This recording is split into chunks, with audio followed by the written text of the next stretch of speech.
The air in the old church felt heavy, not with devotion, but with something sharp and cold. The congregation, usually a comforting sea of familiar faces, now shifted uncomfortably in their pews. It used to be a place of peace, a sanctuary. Now it echoed with the antagonist's sneering dismissal of the narrator's years of dedicated service. It wasn't just a criticism, it was an act of public shaming designed to cut deep. The newly appointed church elder, Mr. Silas Blackwood, stood at the pulpit, his voice resonating with an artificial authority. He spoke about progress, about moving forward, but his words were aimed squarely at the narrator, Pastor Elijah Thorne. Blackwood declared Elijah's methods outdated, his influence waning. He even cited a confused youth as proof of Elijah's ineffectiveness, as if one struggling soul could erase decades of guidance and care. This wasn't a suggestion for improvement. It was a calculated move, a blatant act of disrespect delivered during a Sunday sermon,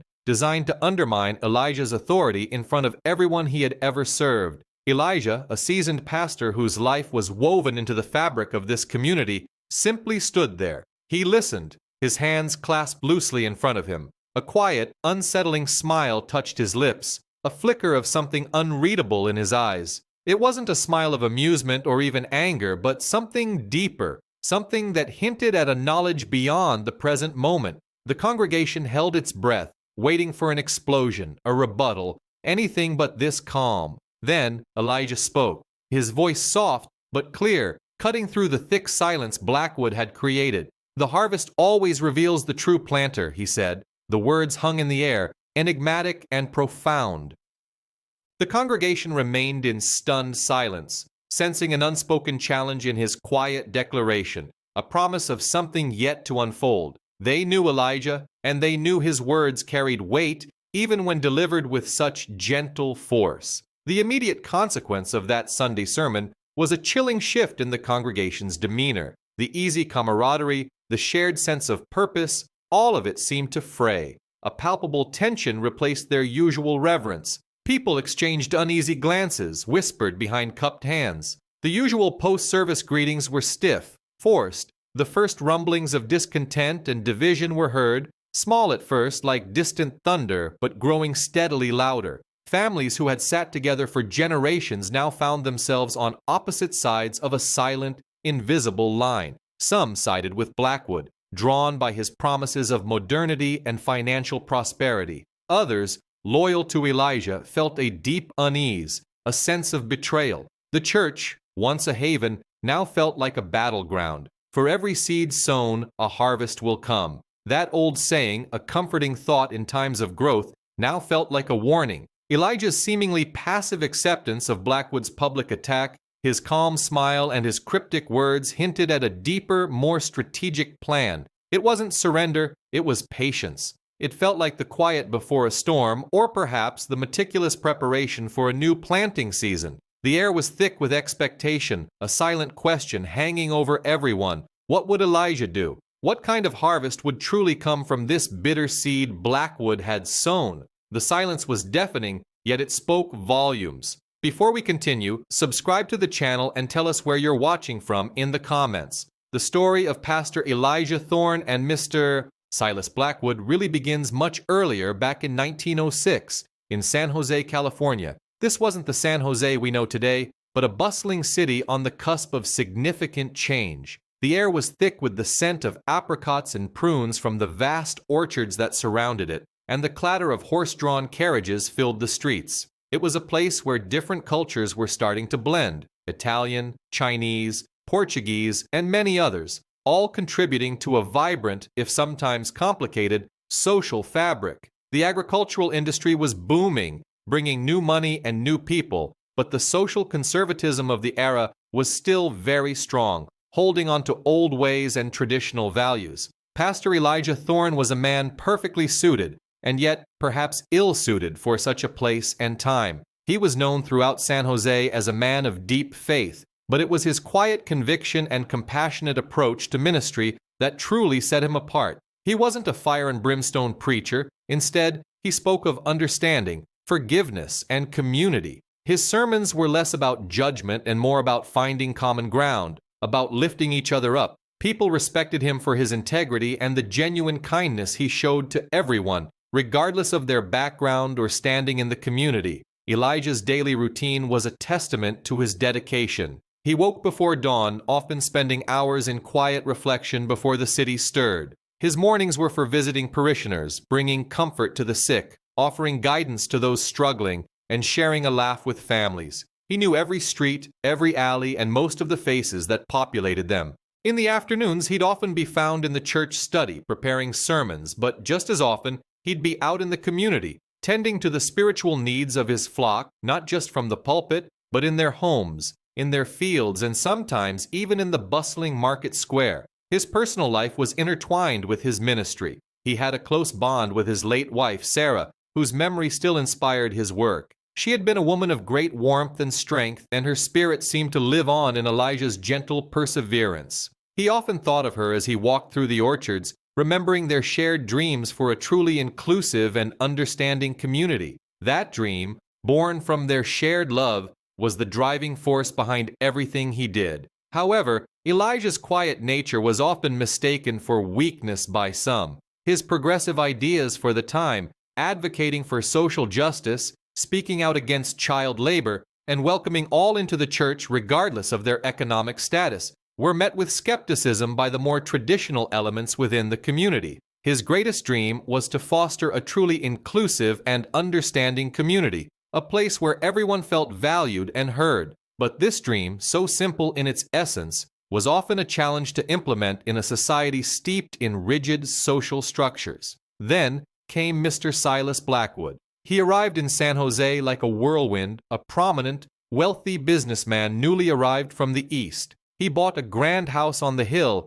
invested in several local businesses, and quickly made his presence known. Initially, he presented himself as a devout and generous member of Elijah's church. He donated lavishly, spoke eloquently about his faith, and seemed eager to support the church's mission. He quickly gained influence, charming many with his confidence and promises of progress. Elijah, always one to see the best in people, initially welcomed Blackwood. He saw him as a potential ally, someone with resources and influence who could help further his vision for the community. He trusted Blackwood, believing his outward piety was genuine. But slowly, almost imperceptibly at first, Elijah's initial trust began to waver. Small things, subtle shifts in Blackwood's demeanor, a dismissive comment here, an unfulfilled promise there, started to paint a different picture. The emotional backdrop of their relationship was established early. Elijah's open-hearted acceptance slowly giving way to a gnawing doubt as Blackwood's true intentions began to emerge,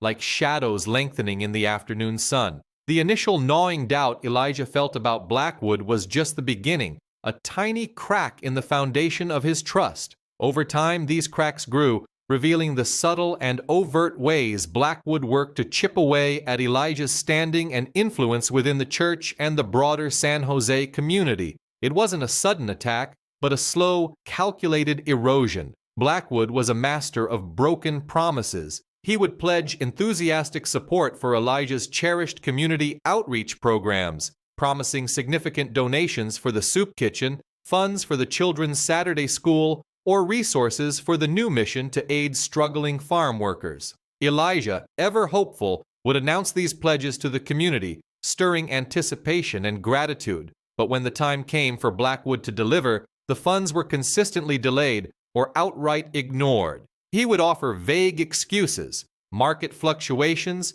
unexpected business expenses, a sudden need elsewhere. Elijah would then be left to shoulder the burden, facing the disappointment of the community members who had placed their hopes in these initiatives.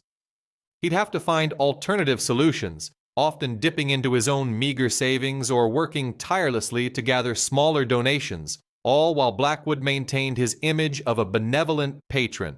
Beyond the broken promises, Blackwood excelled at veiled humiliations. During church council meetings, he would offer suggestions for improving church operations. These weren't genuine contributions. They were thinly disguised criticisms of Elijah's leadership, delivered with a patronizing tone that minimized Elijah's years of experience and dedication.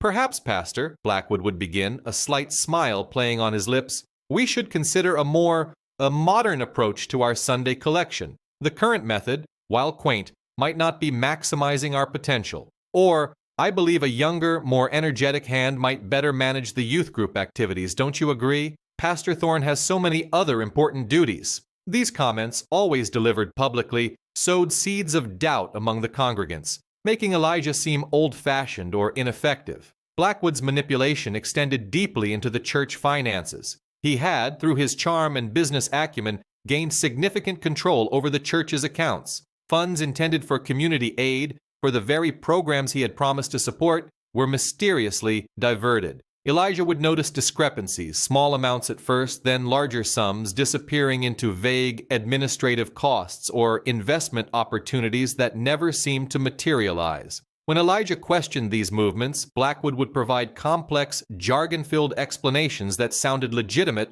but offered no real clarity. He was an expert at maintaining an image of piety, even as he quietly siphoned away resources for his personal ventures, often investing in his own burgeoning agricultural businesses. One particular moment of injustice stood out, a clear sign of Blackwood's ruthlessness. A young, enthusiastic church member named Thomas had approached Elijah with an innovative idea for a cooperative farm to help unemployed laborers. Thomas was bright, full of energy, and deeply admired Elijah's progressive ideals. Elijah supported him wholeheartedly. During a general congregational meeting, Thomas presented his plan with passion. Blackwood, however, publicly discredited Thomas not by attacking the idea itself, but by questioning Thomas's experience, his financial acumen, and even his character, implying he was naive and easily swayed. The public humiliation was so severe that Thomas, disheartened and embarrassed, left the church shortly after, a promising young voice silenced by Blackwood's calculated cruelty.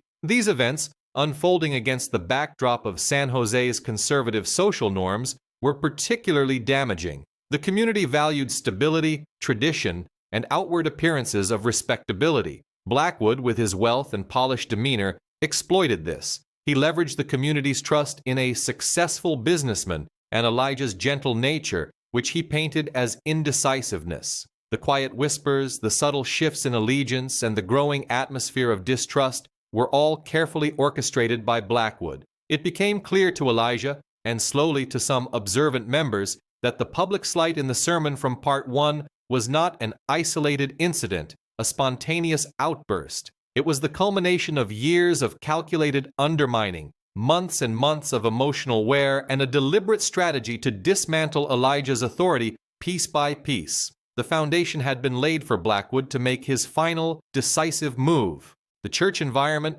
once a place of comfort and shared purpose, became increasingly suffocating under Blackwood's growing control. What started as subtle digs had now morphed into an overt power struggle. Discussions during church council meetings, which used to be collaborative and focused on community needs, now devolved into tense arguments. Blackwood, with his booming voice and practiced rhetoric, consistently outmaneuvered Elijah and the few remaining supporters who dared to speak up. He would twist words, introduce irrelevant points, and appeal to the older, more conservative members with promises of order and tradition, effectively isolating Elijah. The rising social pressures outside the church walls only made things worse. Neighbors and parishioners, initially hesitant to voice their concerns directly to Elijah, now approached him with worried faces, their questions laced with doubt.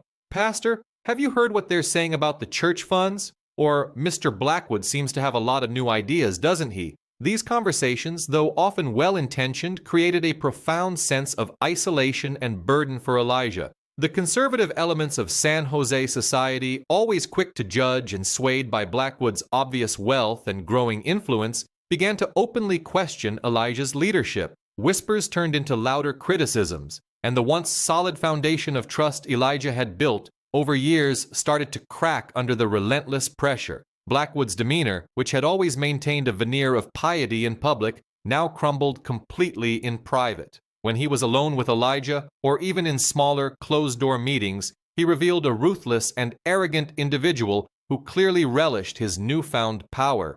He openly disregarded Elijah's counsel, often cutting him off mid-sentence or dismissing his suggestions with a condescending wave of his hand. "Pastor, with all due respect," he'd begin, a smirk playing on his lips, "your methods are simply not keeping up with the modern world. We need to be more efficient." He would belittle Elijah's efforts to connect with the community, calling them sentimental or unnecessary distractions from the church's true business. Elijah felt the heavy weight of judgment from various community members. He saw it in the averted gazes, the hurried greetings, and the sudden silences when he entered a room. His once vibrant congregation, a source of joy and spiritual fulfillment, now felt fractured and dispirited. Attendance at services began to dwindle, especially among the younger members and those who had been most enthusiastic about Elijah's progressive ideas. The church, once a beacon of unity, was becoming a battleground, and Elijah felt like he was losing ground every day. This period marked Elijah's deepest emotional suffocation. He would spend long nights pacing his study, grappling with despair and doubt. Had he been too naive, too trusting? Was his quiet nature truly a weakness, as Blackwood suggested? He questioned his calling, his methods, and even his faith. The weight of the community's expectations, combined with Blackwood's relentless undermining, pushed him to the brink. He felt a profound sense of loneliness, a feeling that he was fighting a losing battle against an opponent who played by no rules. It was a time when hope seemed dim, and the future of his beloved church, and his own purpose within it, hung precariously in the balance. This prolonged period of intense pressure and emotional turmoil pushed Elijah closer and closer to a breaking point, a moment where something had to give. He knew that if things continued this way, the church, and perhaps even his spirit, would be irrevocably broken. The oppressive atmosphere that had settled over the church like a thick fog finally began to crack, not with a gentle breeze, but with a thunderous, devastating revelation. It came from a most unexpected source, a young, confused youth named Thomas, barely out of his teens, whose life had been tangled in Blackwood's deceit. Thomas had been one of the many drawn in by Blackwood's charm, promised a chance to invest his meager savings with the promise of quick, substantial returns. Instead, he found himself stripped of everything, his family's small inheritance gone, leaving him not only penniless but deeply ashamed and bewildered. Thomas, who had initially been too scared and embarrassed to speak, found himself at Elijah's doorstep late one evening, his face pale and streaked with tears. He clutched a worn leather-bound ledger, its pages filled with meticulous, damning entries. He spoke in a rush, detailing how Blackwood had approached him and other vulnerable parishioners, sweet-talking them into handing over their savings for what he called church-affiliated investment opportunities. Thomas had believed Blackwood, trusted the man who stood so proudly in the pulpit, but the investments were a lie. Blackwood had taken the money, not to grow the church's outreach programs as he claimed, but to fund his own lavish lifestyle and speculative business ventures that had nothing to do with the church. The ledger, Thomas explained, was his father's, who had also been conned by Blackwood years prior, but had been too proud to admit it. Before his passing, his father had meticulously documented Blackwood's schemes, hoping one day the truth would come out. Thomas, inspired by his father's quiet courage and pushed to his breaking point by his own recent loss, had finally decided to act. He laid out the evidence, forged documents, doctored receipts, and a clear paper trail showing how church funds, meant for the poor and the upkeep of the building, had been siphoned off into Blackwood's personal accounts. It was irrefutable proof of Blackwood's embezzlement, explicitly detailing how he had preyed on the most trusting and vulnerable members of the community. Elijah listened, his heart heavy, but his resolve hardening with every word. The despair and doubt that had plagued him for months began to recede, replaced by a fierce sense of indignation and clarity. This was not about him or his leadership or even his reputation anymore. This was about justice, about protecting his flock from a wolf in sheep's clothing. Faced with such undeniable proof, Elijah made a resolute decision. He would expose Blackwood. He understood the immense personal and professional cost this would entail, the potential scandal, the further division it might cause. But he also knew he could not, in good conscience, remain silent. Simultaneously, Blackwood, sensing his control slipping due to the growing whispers and the unease among some of the more observant church elders, made a desperate and public move to completely discredit Elijah. During a tense Sunday service, he stood before the congregation, not beside Elijah, but prominently in front, and accused Elijah of financial mismanagement and moral impropriety. He painted Elijah as an outdated, incompetent leader who had squandered church resources and alienated the youth. Blackwood even twisted Elijah's compassionate nature, suggesting it was a sign of weakness that led to poor judgment. His voice boomed through the sanctuary, a performance designed to cement his power and destroy Elijah's credibility once and for all. However, in his desperation, Blackwood overplayed his hand. His extreme accusations, delivered with such vitriol, inadvertently provided Elijah with the very platform he needed to present the truth. The community, already unsettled by Blackwood's increasingly erratic behavior and the whispers of financial irregularities, was now forced to confront his blatant hypocrisy. The stage was set. This was the moment that broke the cycle of suffering, shifting the narrative from passive endurance to active confrontation, setting the stage for justice to finally be served. The silence that followed Blackwood's tirade was not one of agreement, but of stunned anticipation. The silence after Blackwood's tirade was heavy, but it was a silence that carried more questions than answers for many in the congregation. For Elijah, however, it brought immense personal and public turmoil. The decision to expose Blackwood, while necessary, plunged him into a period of profound emotional distress. He spent sleepless nights wrestling with his conscience, questioning every decision he had made since Blackwood first arrived. Had he been too trusting, too slow to act? He feared the repercussions for his beloved church, imagining the headlines, the gossip, the further division that might tear apart the community he had so carefully nurtured for years. The weight of exposing a prominent figure, especially in the conservative society of San Jose, pressed down on him. Public scandal was a terrifying prospect. The initial backlash was indeed severe. Blackwood, still holding considerable sway over certain segments of the community, quickly mobilized his supporters. Rumors began to spread like wildfire. Whispers of Elijah's supposed financial mismanagement and moral failings, accusations Blackwood himself had hurled from the pulpit, found fertile ground among those who preferred to believe the powerful and wealthy. Some parishioners, swayed by Blackwood's influence and their own fear of social repercussions, turned their backs on Elijah. Their condemnation, delivered through averted gazes and hushed conversations, felt like a betrayal. Elijah felt a deep pang of shame, not for his actions, but for the pain and confusion he knew this situation was causing his flock. There were moments of intense frustration, times when Elijah wanted to lash out, to scream the truth from the rooftops. He paced his study, the words of Blackwood's accusations replaying in his mind, fueling a righteous anger that warred with his calm demeanor. But always his core faith eventually guided him through this tempest. He reminded himself of the principles he had always preached: truth, justice, and compassion. He found solace in prayer, in the quiet strength that had always sustained him. Thankfully, Elijah was not alone. A small but loyal group of parishioners, those who had seen through Blackwood's facade or had directly experienced his manipulations, rallied around him. Thomas, the brave youth who had brought the ledger, was a constant presence, his youthful conviction a powerful antidote to Elijah's moments of doubt.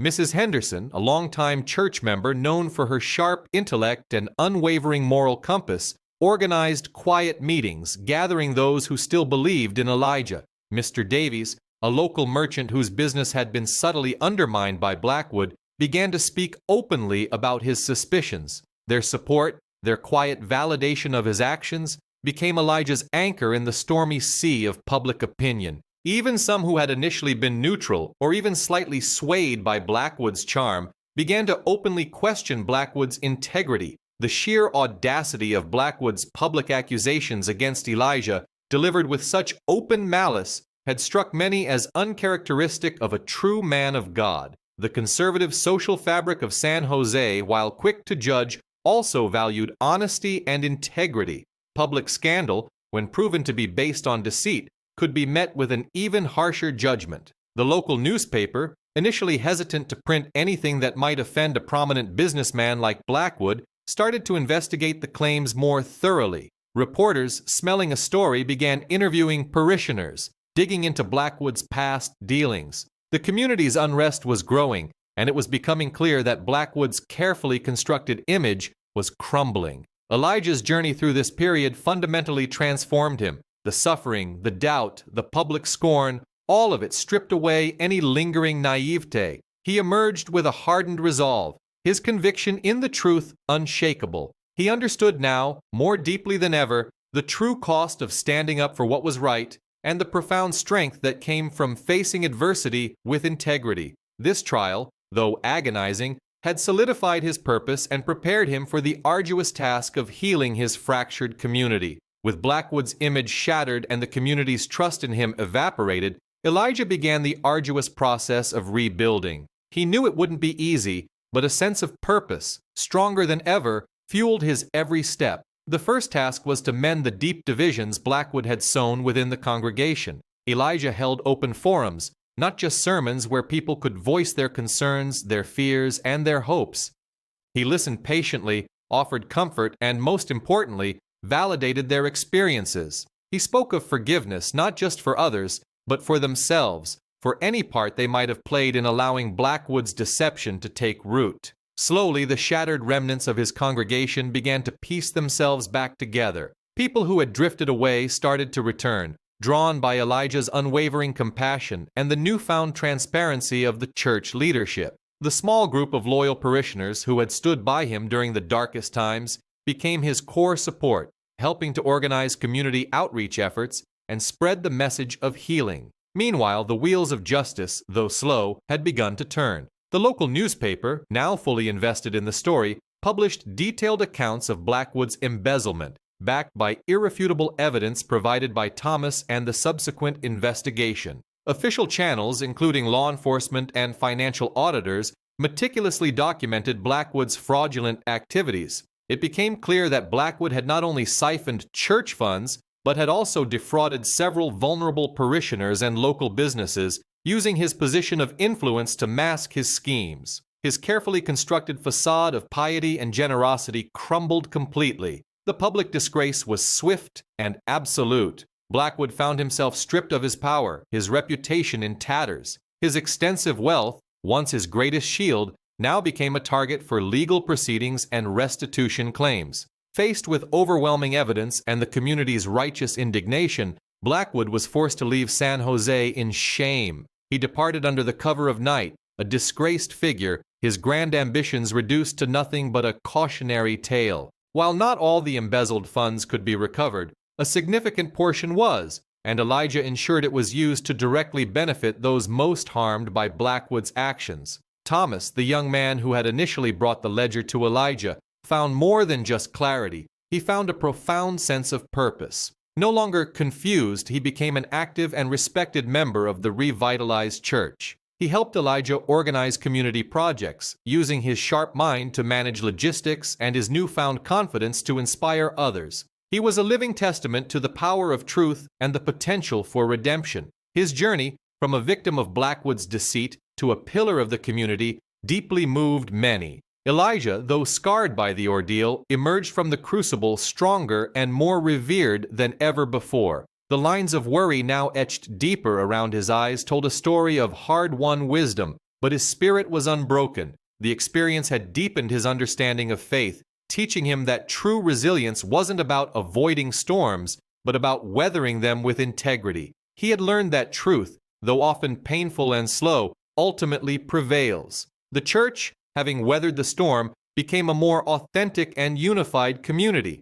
The superficial piety that Blackwood had fostered was replaced by genuine compassion and a commitment to justice. It truly began to embody Elijah's original vision of inclusivity, a place where everyone, regardless of their past, could find solace and purpose. The narrative concluded not with a dramatic flourish, but with a quiet sense of hopeful renewal, a testament to the enduring power of integrity and the understanding that even in the face of profound adversity, the spirit of community, guided by truth, would always find a way to thrive.